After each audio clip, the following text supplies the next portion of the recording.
Olá pessoal, tudo bem com vocês? Bem, fiz uma apresentação referente ao novo assunto que iremos tratar nas aulas de cálculo, que fazem menção às propriedades das desigualdades e das inequações. Tá? Então vamos falar um pouquinho sobre essas propriedades, mas inicialmente vou comentar com vocês sobre os intervalos reais. Tá?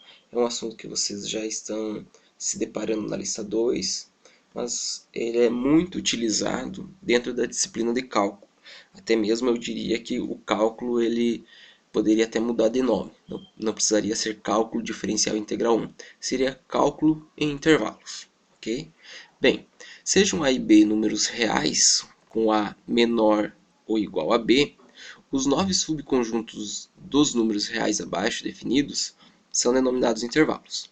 Bem, então existem 9 intervalos, né, dentro que são subconjuntos dos números reais.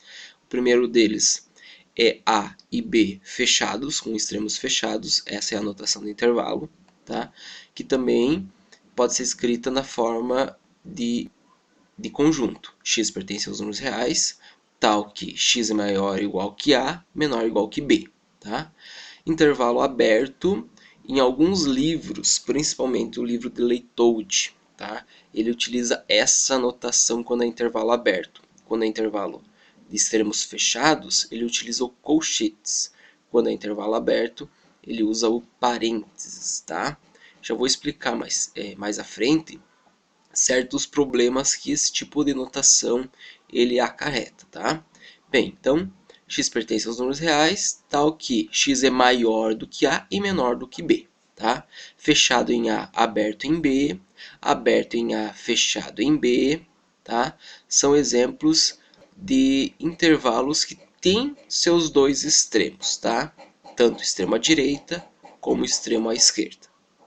Bem, outros 4 subconjuntos dos números reais são chamados de conjuntos ilimitados, ou à esquerda ou à direita. Tá? Nesse caso tem extrema direita fechado, extrema direita aberto, menos infinito. Tá? Ou seja, é todo número real tal que x é menor ou igual a b. Então, qualquer número menor ou igual a b faz parte desse intervalo.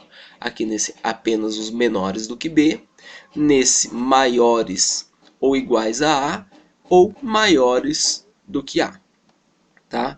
E um outro subconjunto que é o próprio conjunto dos números reais, que é denotado por menos infinito e mais infinito, certo? Então, quando se utiliza o símbolo de mais infinito ou de menos infinito, eu sempre utilizo a notação de intervalo aberto. Tá? Os 4 intervalos da esquerda são limitados, com extremos A e B. Então, fechado em A, fechado em B é um intervalo fechado. Aberto em A, aberto em B é um intervalo aberto. Fechado em A, aberto em B é fechado à esquerda. Tá? Aberto em A, fechado em B é fechado à direita. Os 5 intervalos da direita eles são ilimitados, tá? Pois se utiliza a notação em um dos extremos, o infinito, ou negativo ou positivo. Tá? Menos infinito e B fechado é uma semirreta à esquerda, fechada de origem em B. Tá? Os demais têm a mesma denominação, muito parecida. Tá? O que aconteceria se o A e o B fossem iguais? No intervalo fechado A e B, ele se reduz a um único elemento. Tá? Então, note, por exemplo, que se tivesse um intervalo fechado em 2, tá? Tanto à direita como à esquerda, eu estaria me referindo apenas ao elemento 2. Então, não é um intervalo, ele se constitui apenas um elemento. Tá? E chama-se intervalo degenerado, tá? Nesse caso, e os outros 3 intervalos da esquerda, nesse caso, são vazios. Então, não teria nenhum elemento. No caso, aberto e 2, significa que o próprio 2 não faz parte desse intervalo. Logo, não existe elemento. E se ele é fechado em 2 e aberto em 2, em uma intersecção, se é fechado e aberto, então não há elemento comum. O mesmo acontece aqui. Tá? Então existem esses 9 intervalos que são subconjunto dos números reais. Tá? Bem, Outras notações para intervalos é a notação francesa. A notação francesa, ela não causa tantas dificuldades de interpretação, tá? Por exemplo, aberto em A, aberto em B, o colchete está virado contra o número, tá? Ele indica então o intervalo aberto. Nesse caso, ele é fechado em A e aberto em B. Ele indica o mesmo intervalo que está aqui, substituindo, tá, o parênteses pelo colchetes, contrário ao número que está ali. Bem, quais as vantagens então dessa notação? Bem, resposta para resolver ambiguidades. Por exemplo, 2 e 3 dentro de um parêntese representa um intervalo ou um par ordenado. Então, criaria certa ambiguidade. Tá? E mais um detalhe que é muito importante. Tá? Menos infinito e mais infinitos não são números. Tá? Eles são apenas símbolos usados para indicar que os intervalos são ilimitados. Então nós não podemos somar, multiplicar ou executar qualquer operação considerando-os como se fossem números. Perfeito? Bem, então utilize essa notação, menos 2 e 9, tá? Com os colchetes virados contra o número, quando você quer dizer que os intervalos são abertos, ao invés dessa com os de parênteses, porque recai naquela ambiguidade, será que isso aqui é um intervalo ou isso aqui é um par ordenado, tá? Nos livros como Leitold, vocês vão encontrar esse tipo de notação, tá? Mas em futuros registros de vocês em seus materiais, utilizem com frequência a notação francesa, ok? Bem, dados os conjuntos A, 2 e 3, B, 2 e 3 colchetes fechados e C, 2 e 3 colchetes abertos, quantos elementos tem cada conjunto? Bem, o conjunto A ele está em notação de explicitar os elementos, ou seja, apresenta 2 elementos. B e C têm infinitos elementos. Por quê? É fechado em 2, fechado em 3. Mas nós podemos dizer que nesse intervalo de extremos 2 e 3 também existe o 2,1, 2,2, 2,25, 2,0005 e assim por diante, tá? O mesmo vale aqui. É fechado em 2, é aberto em 2 e é aberto em 3, ou seja, o 2 e o 3 não pertencem ao intervalo, mas todos esses números que também pertencem a esse estão no conjunto C. Tá? Então, B e C têm infinitos elementos. E qual é o menor elemento de cada conjunto? Bem, do conjunto A e do conjunto B, o 2 pertence, logo é o menor elemento. Já no conjunto C, o extremo à esquerda 2 não faz parte desse intervalo. Portanto, existem outros valores como 2,001, mas existem menores, 2,00001 e assim por diante. Então não existe um menor elemento em um conjunto aberto com o extremo à esquerda. Perfeito? Bem, vamos falar agora de algumas definições existentes nos estudos das inequações, tá? Então, sejam A e B números reais, temos o seguinte, tá? Se A é menor que B, isso só acontece se B menos A for positivo. Veja um exemplo. 5 é menor do que 9. 6 somente C, 9 menos 5 é igual a 4. E 4 é positivo. Tá? Bem, A é maior do que B, 6 somente C, A menos B for positivo. Tá? Vejamos um exemplo. 6 é maior do que menos 1. C e somente C, 6 menos o menos 1 é igual a 6 mais 1, que é 7. E 7 é positivo. Tá? Então, essa é uma das primeiras definições, alguma das primeiras propriedades referentes às inequações. Perfeito? Bem, como se lê essa notação aqui? A é menor do que B, C e somente C. A é menor que B ou A é igual a B. Não vai ter a possibilidade de ser as duas coisas ao mesmo tempo, tá? 7 é menor do que 6, 7 é menor do que 16, por exemplo. Então, 7 é menor que 16, tá? 7 é menor do que igual a 7, então ele obedece essa propriedade, tá? A é maior do que B, C e somente C, A é maior que B ou A é igual a B. Tá? Então é a primeira definição. Segunda definição. Sejam A e B números reais, nós temos o seguinte. Se A é maior que 0 e B maior que zero, então a soma de A mais B é maior que zero e de A vezes B também é maior que zero. Ou seja, envolver a soma e o produto de números positivos é maior do que zero, ou seja, é positivo. Tá? Exemplo, 9 é maior do que zero e B também é igual a 2, que é maior do que zero. Então, 9 mais 2 é 11, que é positivo, e 9 vezes 2 é 18, que também é positivo. Tá? Só para que vocês entendam essa definição. Definição 3. Sejam A, B e C números reais, nós temos o seguinte. Se A é menor do que B e B é menor do que C, então A é menor do que C. Bem, se 3 é menor do que 7 e 7 é menor do que 11, então 3 é menor do que 11. Tá? Definição 4. Sejam A, B e C números reais, nós temos o seguinte. Se A é menor do que B, então A mais C é menor do que B mais C. Exemplo, 3 é menor do que 7. Então, se eu somar um número qualquer, tá? Em ambos os lados da desigualdade, ela permanece a mesma. Tá? 3 mais o menos 2 continua sendo menor do que 7 mais o menos 2. Tá? Agora, se A é menor do que B e C é positivo, então A vezes C é menor do que B vezes C. A desigualdade ainda permanece. Por exemplo, 3 é menor do que 5, se eu considerar C igual a 2, que é positivo, então 3 vezes 2 vai continuar sendo menor do que 5 vezes 2. 6 é menor do que 10.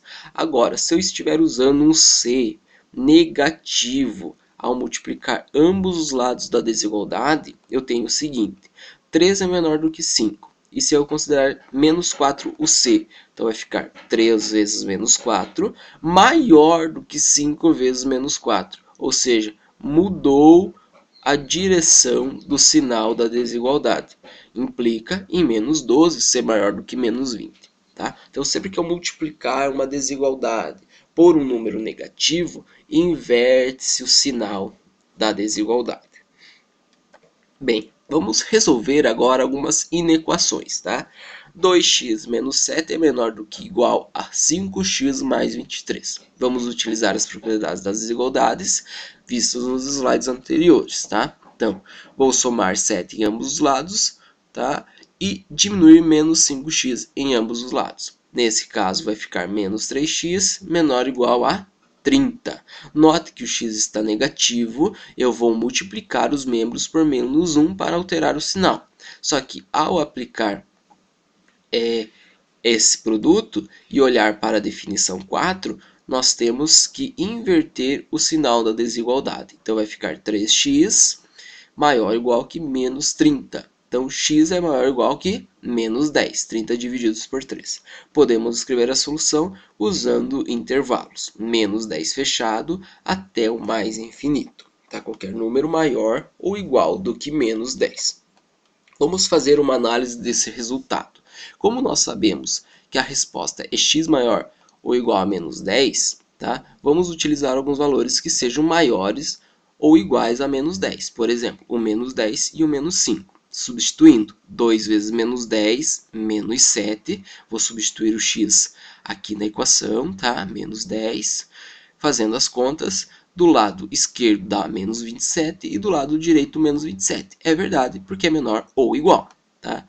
Para x igual a menos 5, substituindo, fazendo as contas, encontro do lado esquerdo menos 17, que é menor ou igual a menos 2. Continua sendo verdade.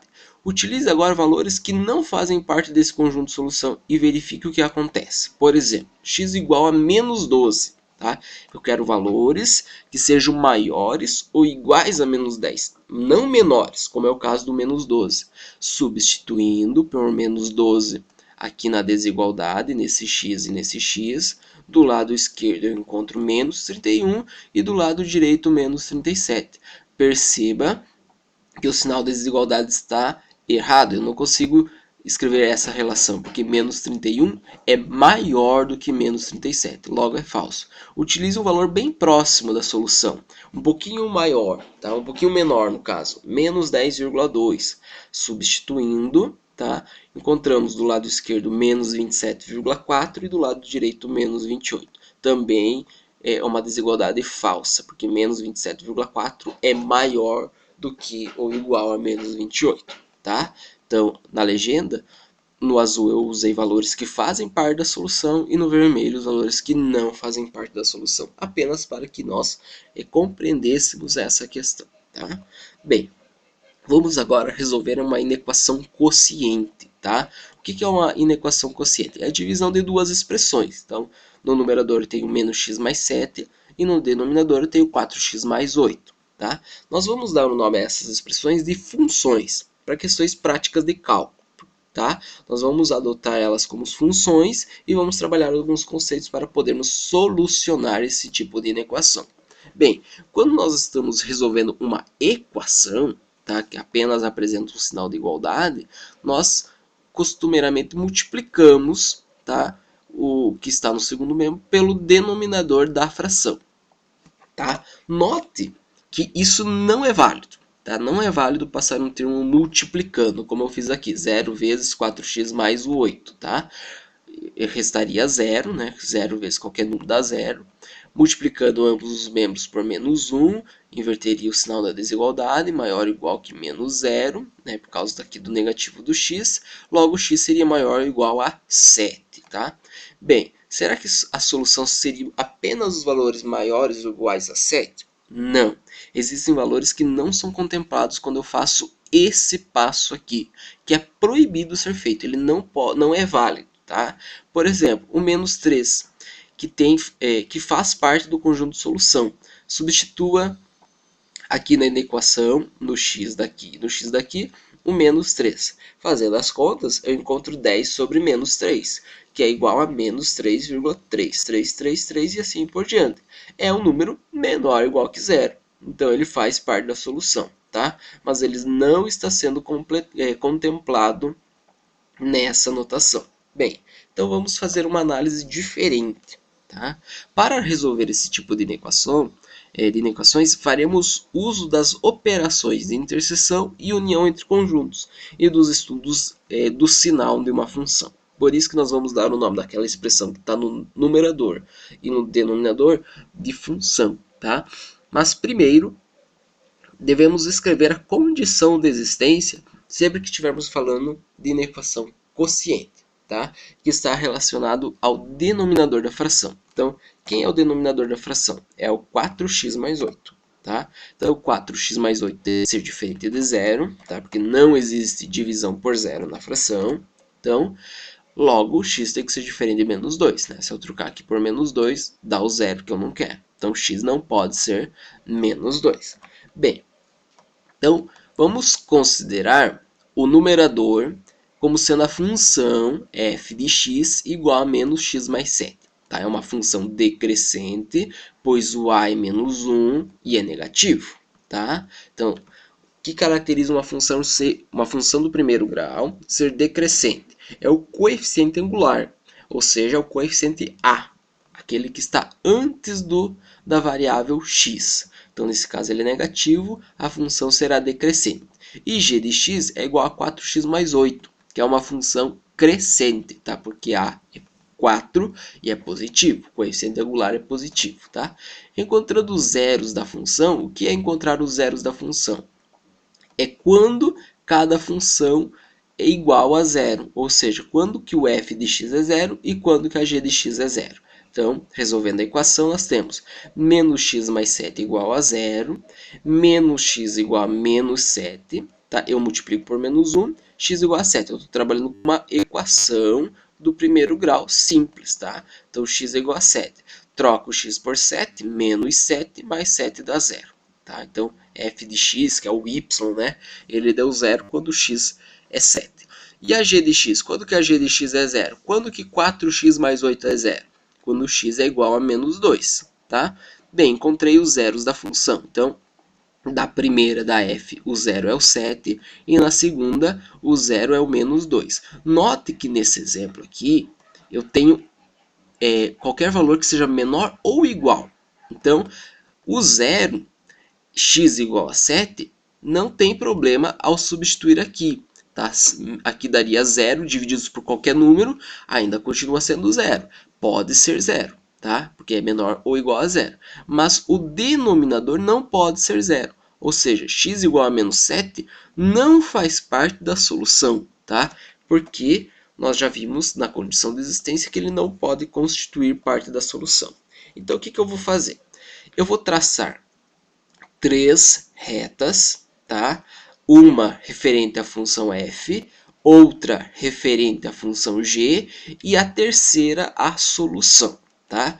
Então, eu denoto a raiz ou o zero da função, nesse caso é o 7, eu considero o 7 porque ele faz parte do conjunto, não tem problema alterar aqui, daria zero sobre algum número, tá? O que não pode é o menos 2, então eu coloco bolinha aberta, tá?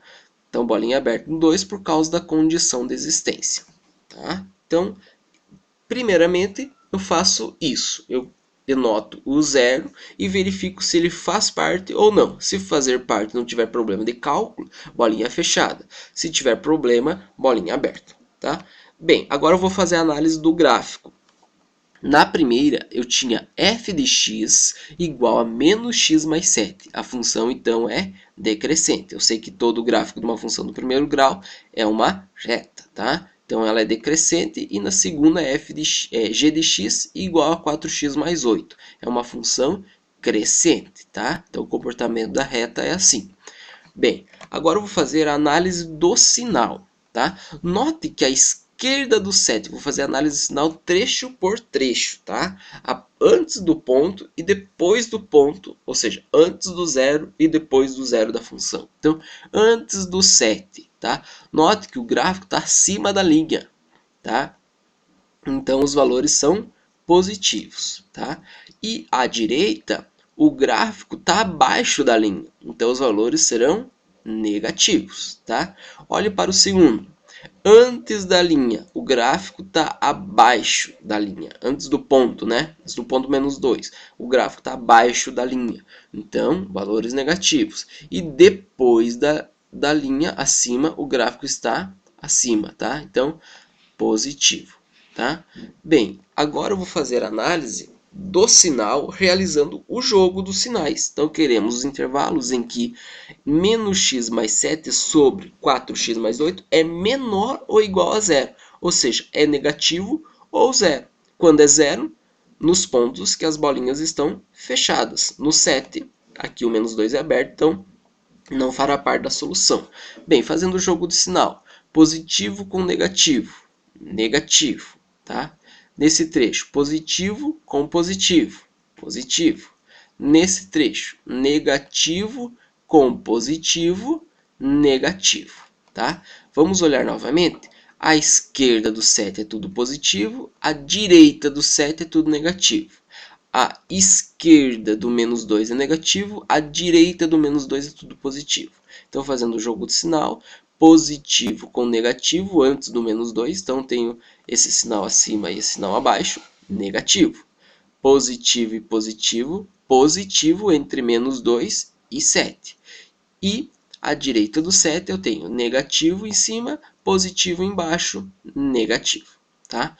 Então, qual é o trecho que faz parte do conjunto de solução? O trecho que é apenas negativo. Logo, à esquerda do menos 2 e à direita do 7. Eu escrevo então a solução como x pertence aos números reais, tal que x é menor do que menos 2. Tome cuidado com o sinal de desigualdade, não consigo colocar o sinal de igual, tá? Porque é a bolinha aberta. É menor do que menos 2, ou, porque é uma união das duas soluções, tá?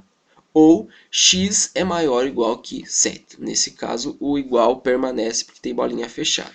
Isso aqui eu também consigo escrever em notação de intervalo, tá? Menos infinito até o menos 2 aberto, união com 7 fechado, mais infinito aberto, tá? Bem, tomem cuidado quando eu utilizo esse símbolo e quando eu utilizo a escrita OU. A escrita OU se utiliza quando eu estou trabalhando com a notação de conjunto, tá? E é esse símbolo ou, o símbolo que está sendo usado aqui, que é o U, tá? Eu utilizo quando tenho os intervalos ou dois conjuntos separados, tá? Bem, um último exemplo, resolva a inequação produto, tá? Diferente da inequação quociente, ela é o produto de duas expressões, que daremos também o nome de funções para questões de cálculo, tá? Bem, nesse caso, tá? Não precisa se preocupar com a condição de existência, tá? Apenas você deve se preocupar com a condição de existência quando houver divisões ou quando apresentar radicais com índices positivos, ok? Bem, então, pois não pode haver radicando negativo, tá? Então você só se preocupa com a condição de existência quando envolve a divisão, quando é uma inequação quociente, perfeito? Bem, vamos considerar então a função f de x igual a 2x menos 6, que é uma função crescente do primeiro grau, porque o a é positivo, tá? E a função g de x igual a x ao quadrado menos 1, que é uma função do segundo grau, tá? Uma função do segundo grau não tem essa característica de dizer que toda função ela é crescente ou toda função ela é decrescente. Existem trechos que ela é crescente ou decrescente. Então nós vamos pensar agora na concavidade, tá? Quando a concavidade está para baixo ou para cima? Nesse caso, como o A é positivo, concavidade para cima, tá? A igual a 1, positivo. Se o A fosse negativo, a concavidade seria para baixo. A curva, tá? A abertura da curva seria para baixo, tá? Vamos encontrar então os zeros como nós fizemos no exercício anterior. Na primeira, f de x igual a 0, 2x menos 6 igual a 0, x igual a 3, tá? Troca por 3 vai dar 0, tá? E a g? Quando a g de x é igual a 0, resolvendo a equação do segundo grau, x ao quadrado menos 1 igual a 0, x ao quadrado igual a 1, x é igual a mais ou menos a raiz quadrada de 1, logo mais ou menos 1. Nós temos 3 zeros, tá? Essa é a equação produto. Bem, então, vamos denotar na primeira linha o zero da função f, na segunda linha o zero da função g e na terceira a solução. Note que todos apresentam bolinha aberta porque a inequação produto é apenas menor do que zero. Se fosse menor ou igual, onde que ela é igual? No zero da função. Tá? Então a bolinha seria fechada. Nesse caso são todas abertas. Tá? Bem, então fiz a representação do gráfico. Na primeira eu tenho a função 2x menos 6, que é crescente, e na outra x² menos 1 com cavidade para cima. Tá? Então eu fiz a representação da linha, da reta aqui crescendo, tá? E da parábola com a concavidade para cima passando pelos zeros. Tá? Então vamos fazer agora a análise do sinal. A direita do 3 é positivo, a esquerda do 3 é negativo. O gráfico está abaixo da linha. Tá? Agora, a esquerda do menos 1, o gráfico está acima da linha. Então, para cá é tudo positivo. Tá? Entre o menos 1 e o 1, o gráfico está abaixo da linha. Então, nesse trecho é negativo. Tá? E a direita do 1, o gráfico está acima da linha. Logo, é positivo. Fazendo o jogo de sinal, nós temos o seguinte. Negativo com positivo, negativo. À esquerda do menos 1, negativo. Tá? Olhando agora entre o menos 1 e 1. Tá? Negativo em cima, negativo embaixo. Jogo de sinal, positivo. Negativo com negativo. Tá? Entre o 1 e o 3. Negativo em cima, positivo. Tá? O gráfico está acima da linha, então é positivo. Negativo com positivo, negativo. Tá? E finalizando à direita do 3. Positivo, positivo, logo é positivo. Tá? Como a solução é os menores do que zero, eu quero os trechos que são negativos. Tá? Então é esse trecho e esse trecho. Então, do menos 1 ao menos infinito, tá? E entre o 1 e o 3. Ok? Em notação de conjunto, x pertence aos números reais, tal que x é menor que menos 1, ou x é maior do que 1 e menor do que 3. Exatamente o que está aqui, tá? Ou em notação de intervalo, menos infinito ao menos 1, aberto, união com 1 aberto e 3 aberto. Ok? Bem, então vou deixar agora uma lista de exercícios, tá? Na própria apresentação tem duas questões, tá? A primeira questão, resolva as inequações. Então tem inequações simples, tá? Inequações quocientes e inequação produto, ok? Bem, e uma questão da seção 1.1, exercícios 1 a 22, da página 12, da terceira edição do livro O Cálculo com Geometria Analítica, de Lois Leitouch, tá? Então, para quem não tem esse livro, eu encaminhei no grupo do WhatsApp os livros da nossa disciplina, e um deles é o layout, tá? Então, lá na página 12 da terceira edição, o que eu encaminhei para vocês, tá? Vocês têm esses exercícios. Caso vocês não tenham esse material, eu posso disponibilizá-lo novamente, tá? Posso postar no Moodle também, tá? Mas eu já coloquei o print das questões aqui na apresentação. Então, são exercícios de 1 a 22. Ache o conjunto solução da desigualdade dada e mostre na reta numérica real. Tá? Então, vocês fazem a solução utilizando a reta numérica também, como foi feita nesses casos aqui, tá? Essa representação quando for inequação quociente, inequação produto. Embora nas inequações simples eu também consigo colocar a solução nesse formato, ok? Então, resolvam essas inequações e em breve eu estarei resolvendo algumas com vocês, ok? Mas pratiquem, estudem e se atentem também a qualquer dificuldade que vocês apresentaram durante essa aula, tá? Anotem, me perguntem, vamos tirando dúvidas e vamos trabalhando, ok? Bons estudos a todos, um forte abraço e até a próxima aula.